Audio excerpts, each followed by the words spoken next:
Can I start our episode today with a passage for you? Please. This is a quote. Just go for it. Follow what your body's asking you. That's Josh Hutcherson on his advice for straight men who want to get a little bit fruity. Welcome to another episode of Please Relate to This. I'm Owen. Oh, thank you. Thank you, Josh Hutcherson. I'm Juliana. And we're so excited to be back for yet another episode. We've got a lot to cover today, so I think we're just going to dive right into it. Yeah, let's start with the relate update. Let's start with the rate. Anyway, play the sound. There's only one thing to start with. There's only one thing to start with. We might have gone viral again. You know what's even bigger than going viral? Touching Robert Irwin's heart. Those who don't know, Robert Irwin is officially the winner of season 34 of Dancing with the Stars. And of course, I am a diehard Dancing with the Stars fan. I've been watching every week. I obviously was watching the finale and I watched Robert win. And then after he won, I was so touched by the fact that he said the same thing that Bindi said when she won. Right. Thank you for changing my life. So I made this little edit of both of their little like victory moments. Thank you for changing my life. Thank you for changing my life. And then Robert himself posted it on his account with a caption that said like, I kept getting tagged in this edit and I just loved it. He just loved it so much, he had to post it himself. Millions of views later. I know. It's like, it's actually crazy because I loved Bindi's season so much. And it was like one of my favorite seasons of Dancing with the Stars ever. I think the Irwins are like such an incredible. They're great. Yeah, they're just like the most incredible family ever.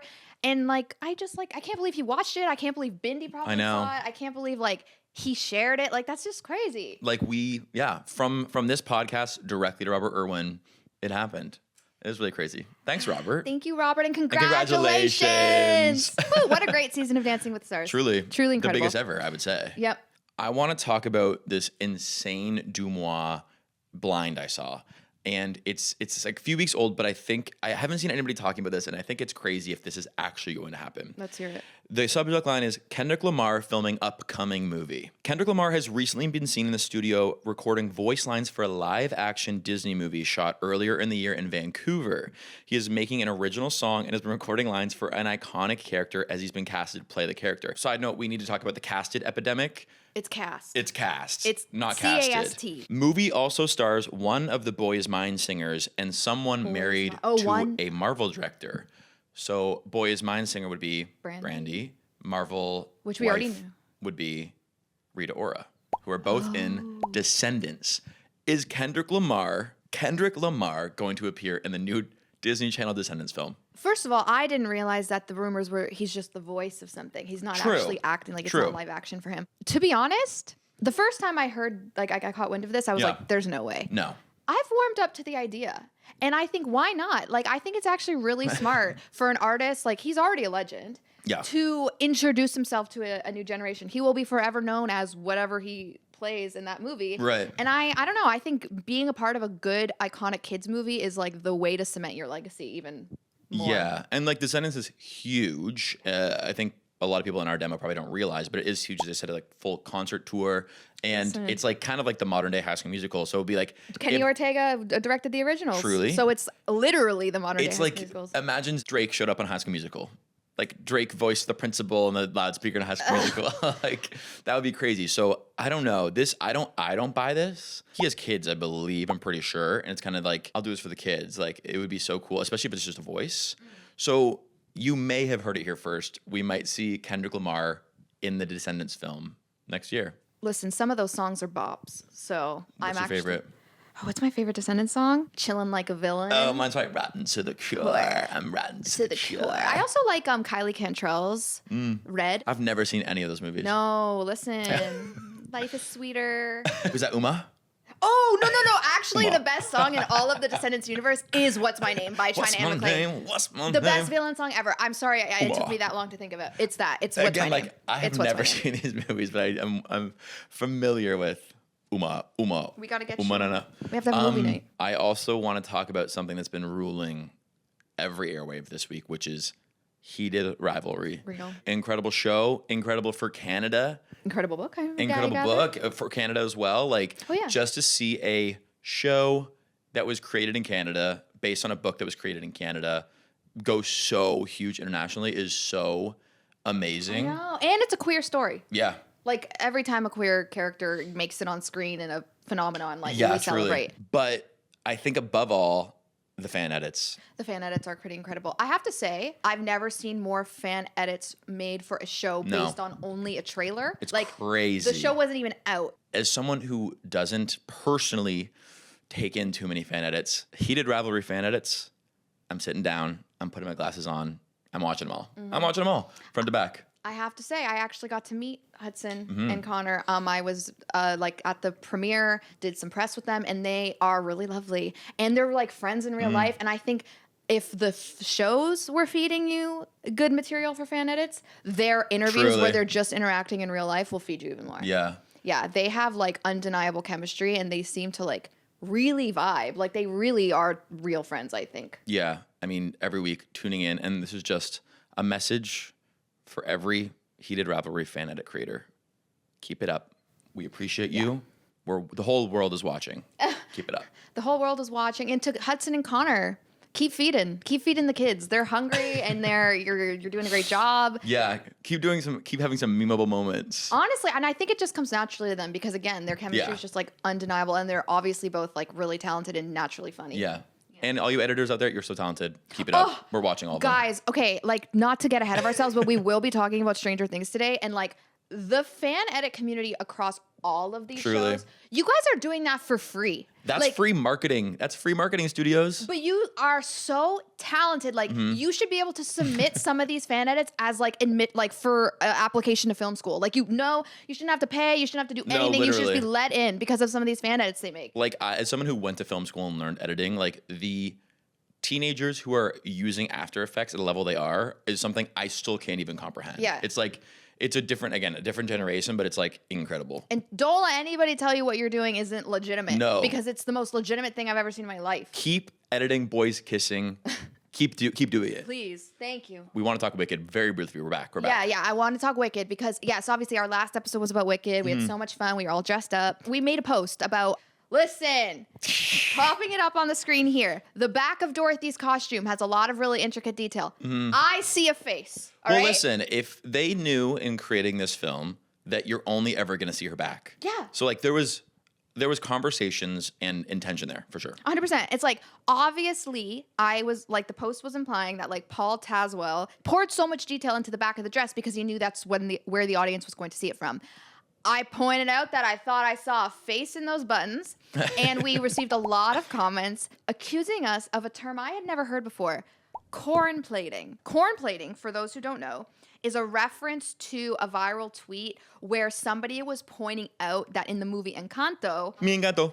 Rio, somebody pointed out that like, oh, I never realized they were holding a plate of corn in this scene, as if to like reveal an Easter egg or like share a detail that like nobody would have caught. And somebody like quote tweets that to say like, y'all are running out of things to say about this movie. Like, this is like That's funny. It is funny. It is funny. And I actually think it's really interesting commentary on like the Easter egg culture we live in. Like we've obviously like Taylor Swift has introduced we're going to talk about this. Yeah. Or maybe not introduced, but at least really made like popularized this idea that like artists in music or in film, like that there are little hidden things planted for the audience to find. And in things like Wicked, the more times you watch, the more you uncover. And yeah, so the idea of corn plating is basically saying like, now you're just pointing out things that don't matter, like that are not, you're making things up. You're making it up. I think a lot of people, I don't know, don't think about it, where every single aspect of a film has 8 meetings about it. Yeah. Like there are movies out there you watch, there was negative meetings about them, and there are certainly things that are placed in scenes that are like, that's truly a mistake or there's no intention there. Yeah. But with a movie like Wicked, and you hear these people talk about it, like every single detail of every single scene, of every corner, of every line in the script has intention behind it. Right. And that's just John, I'm shooting for you. And I have to say, again, I saw the face, but I thought it was really funny that everyone was like, y'all are corn plating. Corn plating. Y'all are corn plating. Y'all are pointing out something that is like not there. You're reaching. Hey, any interest in reaching so much further? And as we deep dive into talk about the biggest show in the world right now, which is Stranger Things. If you haven't watched Stranger Things at Volume 1 yet, You're missing out. weird. Yeah. You're weird. You're strange. You're strange. You're a strange thing. Me and my friend Francie, we always say to each other as like a term of endearment, "You're my stranger thing." That's so nice. You're my stranger thing. You're our Stranger Things. Yeah. I am a Stranger Things diehard. It's something that simmers below the surface, but like the upside down. oh my gosh, that's so true. I love this show every time it comes back around, and then I go into this like much like Vecna, I like disappear for a little bit, and I just kind of reemerge. And you know, we're so back. We're so back. It's Stranger Things season.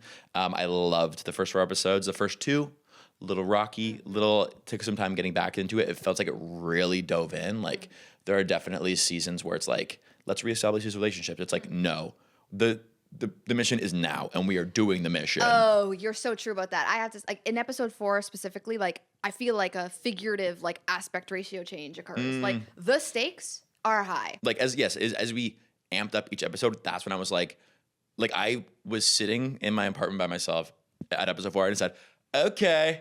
I got scared. Okay. Like I was like, it was so good. But it was terrifying. It was like in that scene, like when Will's like, they're here. And like they don't even there's not even an 80s track behind that. Like No, Wonder. true. It's like it's just a straight up horror movie. Yeah. It's definitely the darkest season, I think, the most violent. For sure. You know The hand. You know the shot. Yeah. You know the moment. I it's like considering that that's episode 4 and wait, there's 3 coming on Christmas. Yep. And then the finale. the finale, like which we're seeing in the movie theater. I'm just like I'm scared. Like I'm genuinely afraid. Yeah. Okay, but let's continue on here. Yeah. I mean, I have to say, like, I would like to just point out, like, it's so actually powerful to have like watched these kids grow up. We grew up with it also. It's really true. Like I remember like being like early university and like watching this for the first time and this being like a thing at school. Like it's so crazy. And like now I'm unk. I remember buying a shirt from Hot Topic. Whoa. So I want to just point out, like, these kids, not that they weren't always good actors, but they've really grown into like incredible performers, such as Gaten. Such as. So Gaten Matarazzo is like a really, really incredible actor. And obviously he's usually very funny. Like he's like the comic relief of the show. But this season, I was emo. I'm really like sad. Like I'm missing seeing Dustin happy and like himself. But I actually am kind of excited to see like what Gaten as the actor like does with this like heavier material. Yeah. Like how will he rise to the occasion of like playing this like accumulation of all the trauma. And, like, I think he'll like nail it. But I really want Dustin to be happy, and I don't want him to die. Baby. Dustin is one of the like number ones I don't want to die. Cause like, okay, so obviously Dustin's like mourning the loss of Eddie Yes, right now. of course, we all are. Gaten said in an interview that like where Steve is like his best friend and the person who helped him get confidence and taught him about the Farrah Fawcett spray and like how to talk to girls. Right. Eddie is the person who told him he was okay just the way he was. Yeah. Obviously, it's really hard for Dustin to watch the town villainize him. Like Eddie's tombstone says now at peace. Not even rest in peace. They were brutal as fuck to that man. They hate him. And that must be really hard for Dustin. There's something about hating someone so much when your town is literally crumbling into like what is essentially hell. And it's just like, we're going to bully this kid and push him up against the lockers. And it's like, there are bigger fish to fry here. Y'all are quarantined, but maybe that's why they're going crazy. Yeah. If Wicked taught us anything, though, especially in times of like fear and whatever, people need a villain. Like they need a bad guy. It's true. And also, Jamie Campbell Bower is so good. He is. Oh my he god, very much is. He's so like Mr. What's It? I love Mr. What's It because I think I love him as Vecna, but I also just love his human normal face. Like I think he has such like expressive eyes. Yeah.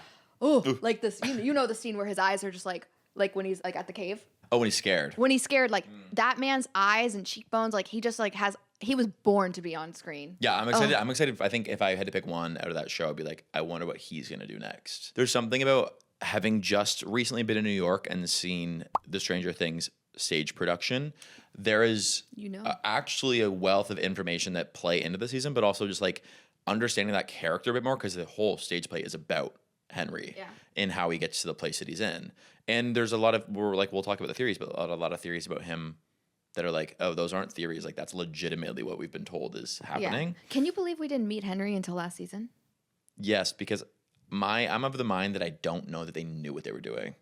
They're like, we've always known what the last shot was Yeah. going to be. I'm like, yeah, you've always known what the last shot's going to be, but like, How you got didn't there? really think about bringing in Vecna. I don't think until. I love Vecna. though. Unless, I think that's where they can pull it together where it's like, there's 2 episodes left and it's like, wait, you would have had to have known that when you shot that in episode 1.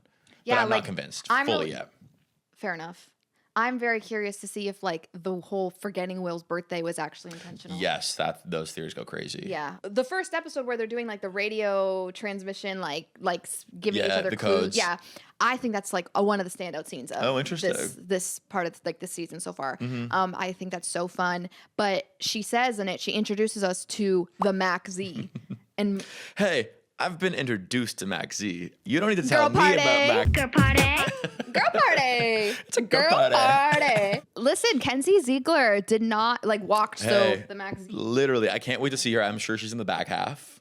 I know. They've talked about her so much. Yeah. She's having a girl party in the Upside Down. She really Almost is. certainly. One of my standout scenes is the bathroom escape scene with our new friend, Delightful Derek, when he's helping all the kids escape through the bathroom. Like, funny. It's kind of like everything. Like, it was a nice moment of levity, and it's so Yes. funny because it comes right before like the showdown. Truly forgetting. Oh, this is what Stranger Things is. This is funny. The thing I want to point out about that scene that they've talked about the Duffer Brothers in interviews is that they brought in their high school drama teacher to play the teacher in that scene, which I think is like this really cool thing of like, again, they're such a nostalgic pair. They responded to somebody asking about the teacher, like, she's so great. Like, who is that? And they're like, that is our drama teacher from high school who inspired us to become like filmmakers and brought them to the place to do this show. And she's great. Yeah. Well, obviously, I shouldn't be shocked she's a drama teacher. Right. And it's true. What you said about that scene. Like, there's a lot of moments this season where I'm like, are we gonna have any fun? This is just dark and scary. And I love that. I love the little shot with his little eyes. I like the ruler when he hits him on the head with the ruler. Yeah. I love that Max convinces Holly that she's actually Max by telling her that her brother. Right. Would a monster know that your brother almost got a hot orange mohawk? And Maybe. maybe. Hey, let's not poke holes. I'm having fun. I'm having fun as well. And no, we had fun. We made a post about it, pointing out that like perhaps Mike wanted that hot orange mohawk because Elle in season 2, when she went to Chicago, met Axel, a member of Callie's gang, who had a hot orange mohawk. And maybe Elle came home and was like telling Mike about all her adventures and how cool this one guy she met was. And he got a little like jealous or a little bit like intrigued and was like, you know what, maybe I should get a hot orange mohawk. We said we'd be corn plating. We said we were going to. I think that's like, what's like the opposite of corn plating? I think we're right. Being right. That's canon. Also, the Callie got me. I didn't see that coming at all. So I feel like, of course, Callie has to come back. She's the person who taught Elle how to use her powers. Like the scenes where she was like, I want you to think of something from your past that troubles you and channel it. Like Elle didn't understand. She didn't have a harness on her abilities until those moments with Callie. So it's like, duh. Well, I think my problem is like I don't remember that because I skip that episode every single time I rewatch the show, as everyone does. Comment down below if you skip the Lost Sister is the episode, because everyone does. But you all make me laugh because did you really think the lost sister, Elle's lost sister, wouldn't become relevant? Basically, the moral of the story is if you are gay, you will get superpowers. I think that's a great moral. Be who you are for your pride. Be who you are for your pride. Once again, every time there's a gay character on a show, like especially a phenomenon show, we celebrate. We celebrate. I love how Robin clocked Will's gay. She clocked the T. She identified. Well, her T was clocked first. Yes, but she saw the gay in him. Before she got caught? At least simultaneously, perhaps. True. I think actually one of the kids, I think it was Gayton, in an interview made a really great point because like when people comment like that wouldn't happen in the 80s, like nobody was like gay like that in the 80s. It's like, no, people just weren't out in the 80s. And if people weren't out to you in the 80s, it's because they didn't feel safe to come out to you. But And I mean, none of the characters are in the show right now either. Like that's Yeah. playing in the show. She's like, don't tell anybody this is happening. Exactly. So it's like, I think it's a really beautiful thought that like, of course there were gay people in the 80s who were out to their friends and the people that they trusted. And the Stranger Things group could be one of them. And I would love to I'm excited to see how it shakes out and how they like tackle the big subject of queerness, especially in the 80s. In the biggest show in the world. Let's do it. Yeah. Let's do it. Let's all be gay and Stranger Things, please. You always know something bad is going to happen to a character on Stranger Things when something good happens to them right before. Specifically, like when they make plans or like plan a date with someone. Like Joyce and Hopper, this happened. Max and Lucas, this happened. It's like they're about to like, She was taking her to the nicest Italian restaurant in town, and she's like, I can't even see her anymore because I'm not going to go with her. Not looking good for Jonathan with the ring in his little cassette case. Also, there's so many theories about like that this is not actually his ring for Nancy. It's actually him holding on to Hopper's ring for Joyce. Oh. Yeah, there's theories. Let's get into some theories, and I want to hop off of your ring in the cassette tape let's hear it. moment. So, as we know, Jonathan has this ring in the cassette tape. We know Max has an experience with the cassette tape. We know music can bring you back. What happens when Jonathan needs to be brought back and they discover the ring in his cassette tape to bring him back? Which I think might happen. Like, I think that's a really strong theory. Will we see Jonathan, like Will's brother, in potential extreme danger? On the music note, Vecna is actually a victim of the Mind Flayer, not its controller. And the real Henry is trying to help the kids. First piece of evidence, he gives Holly a cassette player with her favorite song, her favorite Tiffany song on it, even though he knows that that's the way to escape him. Like, why would he give her that? Evidence number 2. Millie and Noah were doing an interview, and they were answering a question about who's the most misunderstood villain, and Noah started to say Vecna, and Millie cut him off. We'll show the clip. Who do you think is the most misunderstood villain? Loki Vecna. Really? Because, like... No, shut up. Oh. That's it. Now be quiet. Okay, carry on. Meaning the idea of Vecna being a misunderstood villain is a spoiler. And then also, when they were doing the Hot Ones verses, like the boys were doing the Hot Ones verses, Noah like accidentally let it slip while his mouth was on fire or whatever, that Vecna is, quote, run by the Mind Flayer. Vecna's introduced, and he's the big bad boss who's run by the Mind Flayer. So, evidence. Yes, that is fact, and that is canon. That is explained in the first shadow, and this has been confirmed. I don't know, it's crazy to have this theory going around that is explained in a piece of media that's just like so hard to access for people because it's only a play in New York and London, but yes, like the Mind Flayer enters Henry Creel as a child and essentially runs him much like it does with Will in season 2. And that's the start of the journey. Obviously, there is other elements like Eleven sending him there to disfigure him, which is what happens. And that's also, the play also explains why he's afraid of the cave. There are so many references to like something Henry or Vecna doesn't want his captives to see. And now we know that he's terrified of the cave. So the idea that he's powerless to anything, I think, supports this theory that there's something bigger than him. So why is he afraid of the cave? Henry Creel was discovered in a cave. He went to Dimension X, and that's where he gained power. So he had powers outside of being controlled by the Mind Flayer. Right. So there's like a more to him than just the Mind Flayer, that he's had abilities since a child because he went missing near some Russian base and went to this Dimension X and came back changed. He was gone for 12 hours. The Mind Flayer has 12 tendrils. The face of the clock that we've seen for seasons has 12. There's 12 spires. So 12 is important. He knows Joyce. Joyce knows Henry Creel. That's what the play is about. And Hopper knows. They all know each other. There is a question, and we don't actually have the answer, I assume. Have the kids referred to Henry as more than just Henry to the parents? Does Joyce know it's Henry Creel? It's not, I don't believe, explained yet if she knows who Vecna is. I would hope they told her. Yeah, that's such a But good point. we do not know for sure. If we get to the back half and she's like, oh, it's Henry Creel, I'm like, what were you kids doing? They all need to communicate more. That's They do. something that's true in all of the seasons of Stranger Things. Everybody needs to like have group meetings. Another theory, which leads into all the things we were just saying, is that we are building up to a time travel finale via wormhole. First piece of evidence here, there is a scene in season 5 where Mr. Clark is teaching a lesson about wormholes. Yep.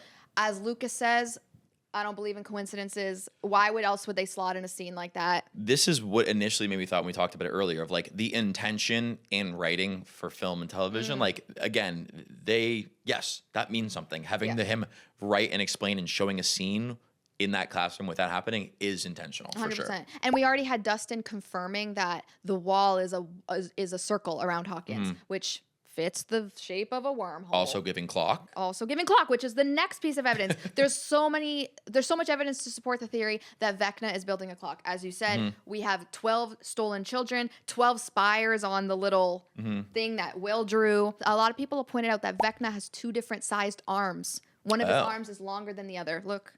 Like a clock. Like a clock. Whoa. So the theory Speaking of continues. clocking. Yeah, and then the third piece of evidence is, again, like what we were saying. Max is trapped in his past. She is in Hawkins in 1959, where he went to school with the kid's parents. Yep. And I think, like, she calls it Henry's prison. So it feels like this is the place that if he's trying to go back in time, maybe he's trying to go back in time to this moment. We have a photo here of the flyer that shows everyone starring in a production of Oklahoma. They don't do Oklahoma. It's a ruse. What do you mean? They do a secret, like, very dark play about a witch boy. Are you talking because you know from the play? In the play. So the play is about them putting this play on. Joyce is the director. Like a very They Euphoria. said, yeah, literally. So they're doing Oklahoma. And in reality, they're doing a play about a witch boy who has to be saved by a girl. I can't remember the exact story, but basically it's like really kind of essentially about Henry Creel. Like they're bullying him? No. Like the play is just about like a witch boy who comes out of nowhere, which is exactly what happens with Henry in the play as well. That's his story. But Henry's like cast in it. Henry plays the witch boy, and then he goes missing because he's going through some serious issues with the mind flayer vibes, and he accidentally kills Bob's sister, Patty Newby. Does he kill her? No, she doesn't die. You think she dies. She falls from the scaffolding it's a very cool like visual effect. It's like unbelievable. She falls in slow motion, but it's a play and she's an actor. It's crazy. I would love to see that. She survives, and Henry, the story of the play, Henry helps her using the void, much like 11, find her mother, who she's not been able to find. So she travels to Las Vegas and finds her mother at the end of the play, with Henry watching from the void and seeing her. So she is not dead, and she has deep ties to. Maybe we're gonna meet her. We might meet Patty Newby. The biggest theory is one that I don't like. It's I'm so just the scared. D&D game? The D&D game terrifies me. Please, No, it's not please that. don't do it. It's Please don't do the D&D game. I'm so scared. I do think it's that they go back in time though, and maybe that's like the last scene you see. It's like they're gonna show They you. erase it all.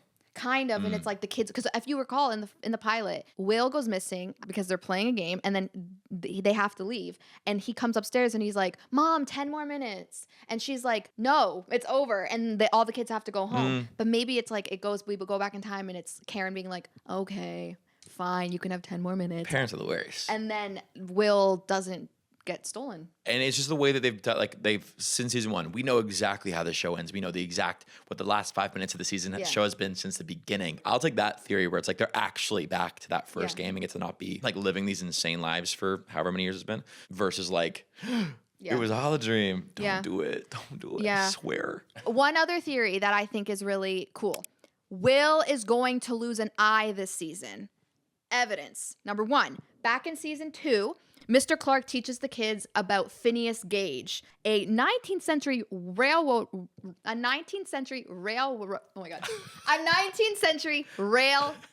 worker who survived getting an iron rod like lodged through his skull. Oh, that happened to me. And he lost his eye. From that point on, there's a lot of eye imagery when it comes to Will in the Yeah, season. these stills are crazy, actually. Several shots where his right eye is covered by light, a pole, a door, something. Like something's up with Will's eye. We're always just seeing, half of his face. And then evidence number 3, in season 5, Will can see through the eyes of Vecna and the Demogorgons. Like obviously sight is key to his ability. Yeah. And the eye of Vecna is like a thing in D&D. It's, quote, a powerful and evil artifact that grants its wearer supernatural senses and access to powerful spells. So this could be literal or figurative, but I feel like something's up with Will's eye. Yeah, for sure. No, I hadn't heard of this or seen this, but these photos and then yeah, I'm aligned. This is crazy. Yep. Well, that's Stranger Things, and we'll have more to discuss when the next episodes come out, I think. I'm so excited. Christmas won't be the same this year. Me on Christmas if Steve Harrington dies. Let us know what you want to hear when we come back. Let's talk about songs that aren't Christmas songs, but are Christmas songs. Do you know what I mean by that? I think I do. Songs that have a Christmassy, wintry vibe that aren't about Christmas. They're not about Santa ho ho ho. They're not about, the Christmas tree. They're more just like, as I've pulled this list, it's more like a wintry Christmas vibe. I've ranked them here, and I'm going to share my ranking with you, and you let me know what you think, okay? Let's hear it. I've done some research for this. I pulled the internet a little bit as well. I want to do some honorable mentions. Taylor Swift will appear on this list. She could be on this list a million times. Exactly. Like Snow on the Beach. Even someone says Champagne Problems. Yeah. New Year's Day. Duh. Kind of like the holidays, you know? REM by Ariana Grande. It's kind of got some bells in it. And people are like, it makes, like, so many people have said it makes me feel like it feels like a Christmas song. I've heard that about Imagine as well. Yes. And I saw one of our old friends, Hallelujah by Leonard Cohen, also mentioned. Wintering by the 1975. 100%, I mean, winter's in the title. But let's go into the list. This was one that came up a few times too. And I think this one's funny, so I put it number 5. Let's hear it. Love Me Like You by Little Mix. It sounded so much so like a Christmas song, they literally did a Christmas remix. I think that's a great one. I would think that could be higher, so I'm really curious to see what else you have. Yeah. Okay. Number 5, Love Me Like You, Little Mix. Yeah, great answer. This Great one came up a ton too, and I'd actually never heard the song until I did this research, and I heard it. What a tune. What is it? Winter Song by Ingrid Michaelson and Sarah Bareilles. This is my winter song to you. But Zara Larsson has a version of the song. This is my winter song to you. And the production, I have goosebumps talking about it. Oh. The production on Winter Song by Zara Larsson is so good. And yeah, again, it's like got winter in the title. It's definitely a winter song, but it's not a Christmas song, but it's giving Christmas vibes. Okay, and dang. it has been added to my rotation for sure. It's incredible. You got to listen to it. I will. Zara Larsson, Midnight Sun to Winter Song. She can do all seasons. She's covering all of them. What can she do? Number 3, Come Out and Play by Billie Eilish. Yeah. Come out and play. I thought this would be on here. So 100%. good. Such an amazing song. And again, no inherent mention of the Yeah. holidays. It's just like about the winter. It was used for the Apple holiday commercial. Yeah. They commissioned this song, but it's just so good. 100%. It's so good. It's nostalgia. It's like that. It's tapping into being a kid. Yeah. It's And that. the cover art too is like you look Yeah. at it, it's like I just hear snow falling when I listen to that song. Oh, it's kinda sad. You know when you hear snow falling. Yeah. I love the hearing the sound of snow falling. Yeah. Beautiful song. Beautiful song. Number 2, Tis the Damn Season Tis the damn season like this time. by Taylor That's Swift. number 2. I thought Oh, that would be yeah. number 1. No. What could be number Not 1? on my list. Not in my world. Yeah, 'Tis the Damn Season. I again also think could like we call it even. You could call me babe for the weekend. That is such a great song because it's about it is about going home for the holidays. Yeah. But it's not about the holidays. It's about the experience of being back in your hometown and reconnecting with the people Yeah. you used to know and like having those split second thoughts of like, what if this was my life? No, like like- what if I never left? I listen to that song and I know exactly like Yeah. where I'm standing I know. in my hometown. But Me it too. always leads to my hometown. Like I know where I am. I know I'm there right now. Shout out your hometown. Shout out Thornbury, Ontario. Woo! Mine. Shout out Niagara Falls, Ontario. Come on, Niagara Falls. Let me hear you scream. Are you ready for number 1? Yeah, I am. Christmas songs that aren't Christmas songs. Yeah. Number 1, River by Joni Mitchell. I wish I had a river. Duh. But the Ben Platt version. I wish I had a river. Can we shout out? Coming on Christmas. I'm putting that. So technically, yes, it refers to the word Christmas. It's almost Christmas time, but it's not a Christmas song. You want to shout out Vienna by Ben Platt? No, I want to Oh. shout out the Olivia Rodrigo version of River. Oh, I wish I had a river. Have I heard that? I don't know if I That's have. the question only you can answer. I think I might have, and I think I made my choice. I think it's a Ben Platt version. I think the song. Okay, listen. Yeah, We gotta pay respect to our girl Joni Mitchell. of course. The song wouldn't be No. here without her. There's been many great covers of the song. Yes, an amazing song at its absolute core. Yeah. But the way Ben Platt does it He is an incredible in a vocalist. show about his bisexual lover who has passed away, whose name is River, the politician. Okay. He sings it at a school performance, and it's like, Oh, yeah, okay. I know you named the character River just so you could do this song. I know you did it, but guess what? It worked. What do you think about the list? I agree. I'm aligned. Okay, I love that. Thanks. Great work. Let's wrap this up. Let's talk about our social posts that we saw this week that changed our lives. Okay. Easy, keeping it easy peasy.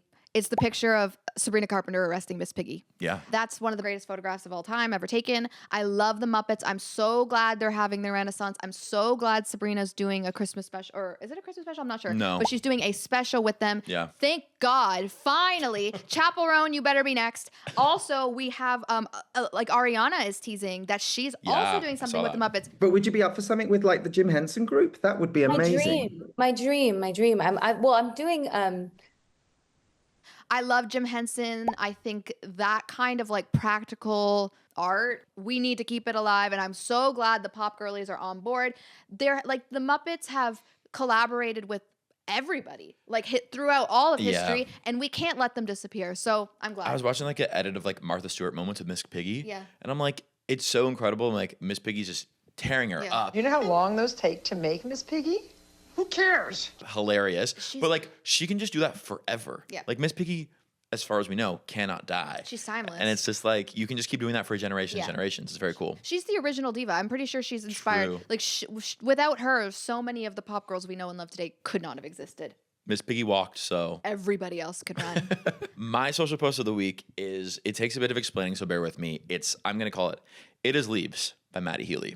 Maddie Healy, the lead singer of the 1975, posted a video of himself silently staring at the camera for 5 seconds, playing a clip of Put Your Sneakers On by Vanessa Hudgens. Animated leaves begin to fall on the screen. And he just posted that with little to no context.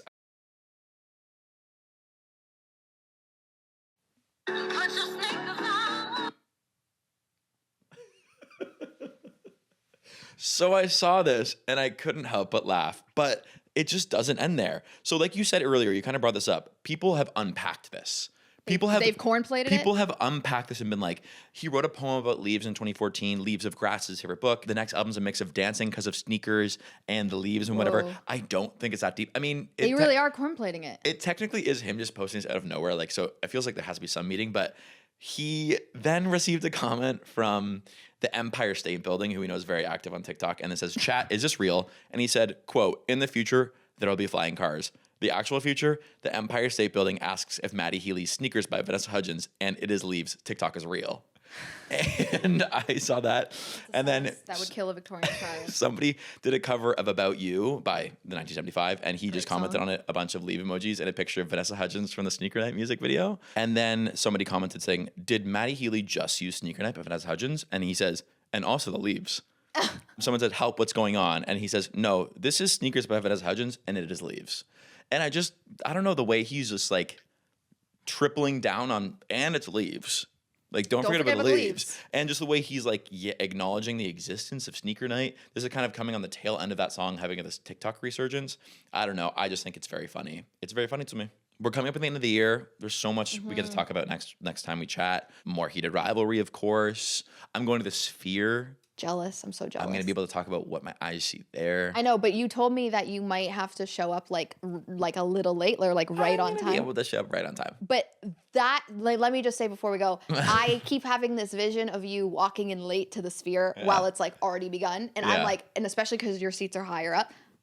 You better be careful, It's my the love. iCarly when she walks in and gets hit by the light. Yeah, I feel like you're gonna be like. You're gonna like finding your seat, like not. It takes a really special type of person to be able to find their seat at the Sphere mid-performance. You know me, I'm a special type of person. It feels liable. It feels like the ushers. Oh, are so you're saying I should fall down and get a little lawsuit going? No, I feel like they might be like, you can't enter at this point. You need to like. No, not You me. have to hold on to this rope. No, I'm and gonna be fine. I think what I'm more concerned about is like I'm going to see Zach Brown Band, who I like, and I think it's just like a fine show to see. Allegedly, they let it slip in an interview the other day. The Jonas Brothers. Did you see the interview with Nick Jonas? He was just like, imagine how good that album cover is going to look at the Sphere. New York City, Times Square. Incredible this album cover is going to look in the Sphere when we play there. Yes. One day. When we One day. And then they both look at him and they're like, and then it's like Kevin starts doing this other thing, being like, "Oh yeah, well like any album look into the Sphere," such like they kind of like hide it, and then Joe's like, "Or will it?" We don't have anything planned. Or do we? Yeah. And like Jonas Brothers at the Sphere, I might need to be going to that. Which one let it slip? Nick, which is crazy. I was gonna say I wouldn't expect that from. That Nick. was all the comments were like, I "That's wouldn't crazy that expect he did that." I wouldn't expect that from. Nick. So yeah, we're having so much, and then we'll have to do like a year-end wrap-up. We'll have to like Absolute. Talk about our highlights of the year and all Absolutely. the media. So let us know what yours are. Bye everyone. Thanks for a great podcast. Bye. See you soon.